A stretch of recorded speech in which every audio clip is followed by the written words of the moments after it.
I've been attending almost all the sessions during the last 3 days, and the conference, it's been an eye-opener for me. Of course, I've been delving into this space for almost a decade now, and particularly during the last almost a year, when Vedveer and I started communicating. Uh, and I come from a scholarly tradition, from the classical IITs, IIMs, being a faculty, researched, worked on various papers, worked on various new theories, new hypotheses. Few things that came to my mind. Let's say I can use this opportunity to come at the end of the conference to make certain observations. And in this talk for just about 10 minutes, to focus on those 2 points. See, first is what came through from that, all the discussions today, that we are talking of a narrative that has been built till now, which seems to have lots of flaws. And that flaws could be deliberate or it could be otherwise. And that needs to be corrected. So if you want to going forward, we need to correct those narratives. And to correct the narratives, the fight or the action has to happen in multiple levels. Here, Deepak was here. Deepak was talking at grassroots level, certain movements level, certain others. But an equally important and perhaps the original plane to start with, that's where the fight will begin and end, is the scholarly plane. That we should be able to show and document and show clearly that there is a different alternative narrative. And that narrative is superior to what had existed till now. And if we can move forward and say that the previous narrative and this narrative can be brought together to take us to a new level, and if it calls the new paradigm, so to say. It can take from the smallest of levels to the smallest of cases to the largest of cases. Smallest can be that, have you understood the Hyderabad liberation properly? Have we looked at let's say the Kerala history, what is happening? So there is a current, there is a past, and there is a deep past. And all that needs to be linked. See, if you are talking of a comprehensive narrative, of Indian narrative, Bharat, India culture, when we are talking of India, the cradle of civilization in the world, we have to go into deep history, to maybe thousands or tens of thousands of years. And we should be able to build a coherent narrative which is superior, and it should be a robust narrative. Because there is a mainstream today, which has learnt it in schools, they have learned it in colleges, they have researched, they have built their careers, they have spent their lives, whether living in JNU or whether in history or various disciplines. And their life is staked at that. And if you are going to challenge and say to Romila Thapar that what all you have written in 30 years is wrong, then there will be a reaction. It won't be accepted easily. So we have to come out with much superior research to correct the narrative. So on that, there cannot be any gainsaying that we have to do superior research, which will move forward. And what I will do in this case is to take the example of how we are looking at take the case of chronology, Indian chronology. Take that as a case as an illustration, that how we are trying to go about it and how we can go about it. And that may apply to several other questions or several other areas, and which can all be brought together. And second, important point, which again based on the observations of last 3 days, is that there is a feeling of hurt that we have been wronged, we have been wrongly stated, things have been distorted, and there is anger. Anger is good if it can be converted into an opportunity. But it should not filter in any way into the research. See, if your anger leads to forming a wrong hypothesizing or wrong data or a reaction, you will be doing the same damage. First, it won't be accepted. So it will be a piece of paper lying in dustbin somewhere. If it is accepted, also, it will be rejected. And we will end up propagating the same mistakes by writing the wrong histories, wrong documentations, wrong conceptualizations, or asking the wrong questions. So this energy which we are seeing today after these 3 days in this conference will again be wasted. So what I've done, just take this as a illustration. This good part of this paper article, it's a brief 3-page article. It's been circulated in the conference papers which are there. So essentially what we are taking, this is one of the most complex problems perhaps, is try to make sense of the Indian chronology. It is definitely going into thousands of years. And we also know there are grievous errors in this. But we also know very clearly the chronology is the backbone. See, if we get the chronology correct, then only the narrative will become correct. Otherwise, narrative will be completely confused. And on the other hand, chronology is a mathematical fact. You can dispute, they can say you are right or wrong. The right could be in the form of a range also. You can say that this happened between, let's say, 5000 to 5050 BC as of now. But that's good enough to start with. But it's a mathematical fact. And once you have that, and it is ordinal fact also, that 5001 BCE came before 5000 BCE. And a king, if you're talking of regnal years is typically 20 years, 30 years, maximum 40 years. So his lifetime, the regnal year could be this much, his lifetime, not more than 100 years. Vikramaditya, we say, is 100 years he lived. But it cannot be more than 300 years, let's say 200 years or 300 years or 125 years. So chronology disciplines us, and that forms the backbone. And in India's case, we are now, the earlier evidences that are emerging is that we have to go thousands, maybe tens of thousands. And here, see, I specialize in strategy, corporate strategy, and some in political economy. And I came into this about a decade ago in a strange manner. I wrote my book, Corporate Strategy of Indian Organizations, that came out in 2008. And then I said, let me take this work to strategy of a state. State also has a strategy. India has a strategy. Pakistan has a strategy. Nepal has a strategy. Some other countries before we had a strategy. So strategy of state. And 2 great works of statecraft in the human history. One is Arthashastra by Chanakya, and another is Prince by Machiavelli. And I said, I will try to draw lessons from these sources, not only what is there in those books, but from my training is in business and economic history and also in case method. So look at these cases.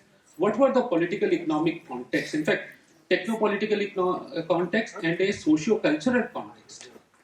Before, as deep as influential it is, and afterward, maybe hundreds of years before and hundreds of years afterward, to make sense of the whole strategy of state. And when I started looking at Chanakya's Arthashastra, various translations, and now we have very good translations available by, for example, by Sham Shastri and all. One thing that struck me, the whole narrative that has been told to us is Chanakya was the person who built up Chandragupta, took him as a Kishore or an adolescent, built it up, then finally helped drive the Yavanas or the out of the country. And all, the whole thinking. But if you read the book, the originals, there's virtually no reference to foreign attack. So he said, there's something, as a researcher, there has to be something wrong. If that is not even a concern into your factor, so to say, into forming your strategy, that means this book is talking something else. What has been fed to us? And I got doubly dumbfounded when I did further work and looked at it. I said the whole of Indian ancient historical narrative of India is actually based on one date and one text. And that date is 327 BCE when Alexander wounded up his campaign here for 2 years. And the text happens to be Arthashastra, same text, Arthashastra. And that text also were lost, and like somebody gave it back in 1905. So then we came to know there was Arthashastra, Chanakya. Even now there is debate whether there was one Chanakya or many Chanakyas and all this. So this is if, in fact, Buddha's date is defined that okay, your Alexander, Nanda Empire was operating that time, then before. So all the calculations have happened around. And Chanakya, that's what. So we have practiced what I call. One is this is absolutely a scanty base to build our history. Scanty, inadequate, and wrong as well from my own readings of Arthashastra. So essentially, what we are doing is we are practicing bad science and wrong theories. And that's where the whole narrative of India is built, what we taught in schools, where the children, the whole debates around everything is completely looking upside down and concocted. In fact, if you go deeper, like all of our thinking, like they were amateur explorers. Even William Jones, one of the most intellectual of them, or others, or empire builders. The objective was to build an empire. So they created a certain narrative. And what happened later on, I found that much of the evidence that was existing was distorted. And one of the talks that is going on, one of my friend called Ian Robinson, who works in Stanford University, he says, yeah, we actually don't have much of evidence on Indian history. And a wrong workman blames his tools because to do a bad workmanship. But here, actually, there is a case there is not much of data because most of the structures were wooden structures. They have got lost, and many of the documents, very little of documents are there. That actually is wrong. So then I came in touch with Vedveer, we started discussing, talked about, and said, so what we are working for this complex problem, I want to state this is a case example, is that let's see, we have to do better science. We have to look at evidence. So essentially, for that will apply even for, I want to take that case, another example of the Hyderabad liberation. Look at it. See, data is sacrosanct for a researcher or ethics of research and science and scholarship, and particularly in ancient history. Anyway, the data is less. But whatever data we have, we need to make change of it. So the first part, see the documentation itself of various narratives, various something, itself is great research. So data part, get as much data. Say for example that the tenets of science and scholar, the way the data has been mishandled, we have archived more than 100,000 inscriptions, which is a fairly large repository. But what we have found is hardly 20% of the inscriptions have been used. And out of them, about 20%, maybe 200 of them, the most important ones, have been distorted, wrongly translated. So collect all the possible data and try to make sense out of it is the first point. That itself is great advancement of research in our case. And the second that comes is make sense of the data. See, let's say, for example, when some of us also involved, we started looking at it. For example, this is a complex debate. We are talking of prehistory. Before, see, history, we call it starts from the point when the written documents or inscriptions are available. So that's why there is history. That's the historical method is equipped to handle the research part. But when you are going prehistory, you have to look at multiple methods. Because not a single method, archaeology, the sites, they don't talk. You have to make sense of it. It may be incomplete. You may reach wrong conclusions to start with. It needs a lot of hypothesizing. So we should be prepared for multidisciplinary research, particularly for prehistory period. For example, we found in case of chronology, great finding was what is archaeology. So archaeology is progressing. So we have reached now 5000 BC with the Rakhigarhi site, 7000 BC, about 8000 BC, you can say, with Dhirana site. We have evidences. 150 years ago, it was not visible. So lots of new data, lot of new information is available. Hydrology. Say along the Saraswati River. Saraswati actually holds a key to a lot of our ancient history. Along the Saraswati River, recent research had been done along the beds of the Stavati and Saraswati, where they use strontium dating, not the carbon dating, but they're using, so those technologies are available with us. We can use new isotopes, strontium isotope, which tells much more accurately, and you don't need organic substance for strontium dating. And they are able to find evidence that Saraswati, for a periods, and they have identified periods also, it was a snow-fed river. So which points to lots of new insights. And one of the most wonderful things that happened is that India, we have a long, huge base in mathematics. And which is reflected in our astronomy, which is actually observational astronomy. It is not scientific astronomy. We are not explaining the movement, but we are observing. And in observation astronomy, fortunately, about 2 decades ago, now we have softwares have come in that we can project with the accuracy not only to a day, but almost to an hour, almost 20,000 years before. What was the sky positions?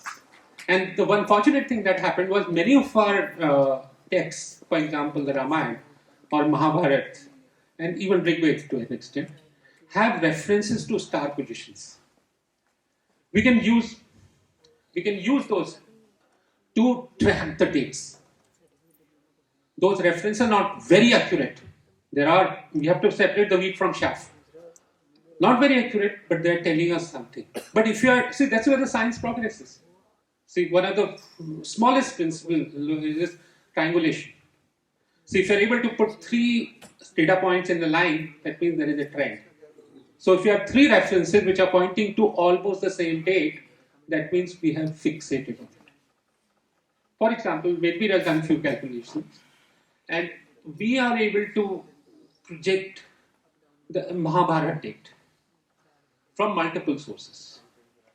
And then we are able to build a chronology. There are genealogies available, which are going to thousands of years, virtually from Parikshit onwards, that is Yudhishthir's grandson. That chronologies are available, genealogy. See, there is a lot of muck also. We need to clean that up. That's the task of analysis.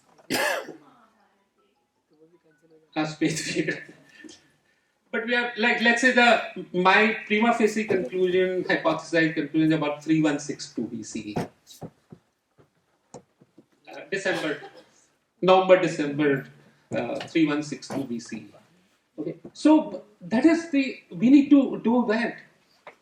Analyze that data. Let's say we say that this archaeological evidence is not there in India. That is actually not correct. Our archaeological evidence in India in the Ganges plain, we don't have much of evidence. But the whole northwest is full of archaeological evidence. The entire Deccan Plateau and further is full of archaeological evidence. It's upon us, as a researcher, it is my job to make sense of it. And if somebody had wrongly read it, and that time, like 100 years ago, 150 years ago, what William Jones was doing. But he had limitations. And that guys were like not so educated as us. So we are far more accomplished, we have far more tools, we have far more technologies, like computing and all those, to make sense of it. So that's where the second stage comes. So initial theorizing, hypothesizing. For example, this is also a hypothesis. So let's say, if we are saying that Mahabharata 3162 BCE, I should be able to say that what happened events before and after. And I should be able to ask hard questions. For example, my hard question today is, if Mahabharata is 3162 BCE, and Mahabharata zone is around Kurukshetra, and you have this Harappan civilization, which is almost at the same time, almost in the same area, how about the cross references? If they are there, why they are there? If they are not there, why they are not there? See, that's a big question. And why we are still struggling to read the so-called script for more than 100 years? Maybe we're on a wrong path. Maybe it's not a script at all. If it's a Shruti tradition, it may be symbols. Good enough. So that's where the intelligent, brilliant hypothesizing happens. You have the data. On the basis of that, make sense of it, but do intelligent hypothesizing. Use the best of tools. Use multiple tools. So in the sense, when we are looking at prehistory, we are not using archaeology, which is an evolving science. We are using archaeoastronomy, which is also an evolving science. We are using hydrology, which is an evolving science. We are using even oceanography. Because there are a lot of evidences because sea level rises up, which is telling how the Dwarka, there is a lot of evidence that was submerged. And then bring the overall narrative. See, for example, I'm part of the history discipline as well. So one of our challenges till 90 was that nationalistic history writing, they were not adding up and all those. So two important things happened in early 90s, which have led to a lot of breakthroughs. One was that we said we'll look at data in historians, among the history discipline, in what we call institutional context, which I was trying for Chanakya's Arthasastra. And then you try to make sense of it. And second, your French histories were not telling up with the German history, Italian was not telling up, Charlie Magna Empire, all that were not telling up. We said now we need to write global histories. And when we are writing global histories, if need be, take some things which can explain the whole phenomenon. For example, in economic history or political history, look at horse, how it evolved over the thousands of years. Or cotton. One of the finest works of history has come is History of Cotton. These are last 15, 20 years. History discipline itself is rediscovering itself. And we understand now let's say, industrial economy. Why industrial revolution took place in Germany and in England through Asimoglu's work or Fukuyama's work in political economy. So, be global. Whatever chronology, let's say Vedveer's presentation during this, in fact, I wrote to him, this will be the best lead-in for our discussion, unfortunately that panel discussion didn't take place, was that, see, if you write our chronology, it better align with the chronology that is prevailing in Persia, Greek, China and other places. Otherwise, it is not a chronology. It should, let's say, Alexander did come, that is a fact of 325 to 327 BC, which needs to be aligned.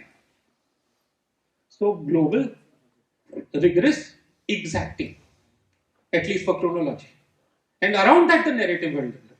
So this case, see, and also that happens in physical sciences, you prove a theory and disprove a theory good. Social sciences is difficult to prove it, disprove a theory. Sometimes they just hang around and sometimes the Aryan invasion theory can again come again, all that's nonsense and all that.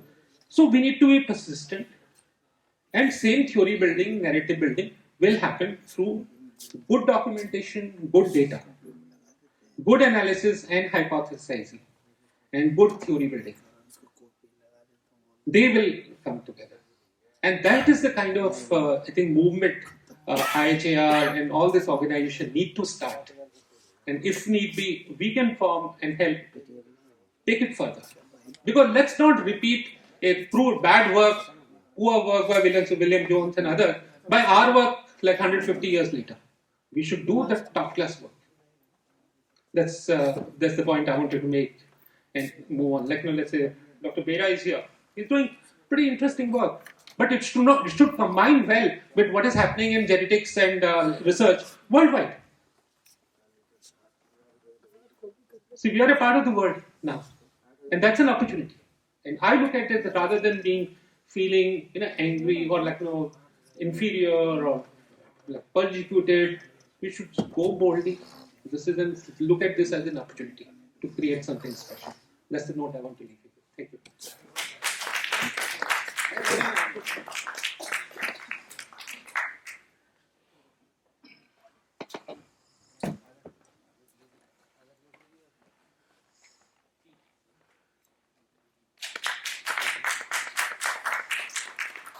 Thank you so much. Thank you so much. And The last, but it's really not the least. He actually mentioned something that hit hard for me. He said, people have built their careers around it. They spent lifetimes around whatever lie they believed in. Okay, once you live a lie, you know how hard it is to come out of that lie. I would only know because my personal journey on campus is that I spent 40 plus years in Christian circles, and to come out of it, it's not like first 23 years completely submerged in Christian circles, and then I had this period of nobody would know where I am. I lived in complete oblivion, and when I decided to emerge out as a Hindu, it was not easy. My family disowned me. And so whenever he said, Romila Thapar, is she going to come out of 30 years of propagating a certain thing and coming out and saying, whatever I have done is a lie, it takes a lot of courage. And don't think that people who are believing that lie or propagating in that lie don't know what the truth is. But it takes a lot to come out of that. And an organization like IHAR, and especially if Subratoji is not behind me, I would not have come out of the covers. So, yes, in order to investigate the truth for the sake of Dharma, you have to take risks. That risk is you become a stranger to your own, but then you make your own family in a place like this. And I thank each one of you. I thank IGNCA for giving this opportunity here. And I especially have to thank Simran. She got my back. I told the girls out there, the kids, I said, this is my show, so you all better get my back. And they did. They really did. And Sudhir Lalji and everybody, now I can't go through the names and I'm just too tired for that. But thank you very much for staying here with us. And thank you if I offended any one of you in any way, my apologies. I tried to do my best. And thanks everyone. Thank you so much.